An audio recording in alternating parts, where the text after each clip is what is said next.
নমস্কার, ইনস্টা খবরে আপনাদেরকে স্বাগত।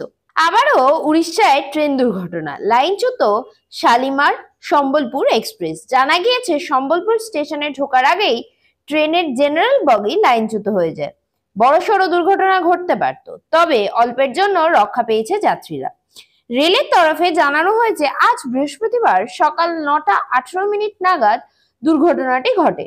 সম্বলপুরের দিকে যাচ্ছিল শালিমার সম্বলপুর এক্সপ্রেস, আচমকাই তা লাইনচ্যুত হয়ে যায়। সূত্রের খবর, জেনারেল কামরাটি লাইনচ্যুত হতেই সঙ্গে সঙ্গে চালক ট্রেনটিকে থামিয়ে দেন। গতি কম থাকায় বড়সড় দুর্ঘটনা এড়ানো গিয়েছে বলে রেল আধিকারিকরা জানিয়েছেন। রেলের কামরাটি লাইনচ্যুত হয়ে যেতেই যাত্রীদের মধ্যে ব্যাপক আতঙ্ক ছড়ায়, তবে দুর্ঘটনায় কোনো হতাহতের খবর নেই। দুর্ঘটনার পরই যাত্রীদের সুরক্ষিতভাবে ট্রেন থেকে বের করে আনা হয় এবং তাদের উদ্ধার করে সম্বলপুর স্টেশনে নিয়ে যাওয়া হয়েছে।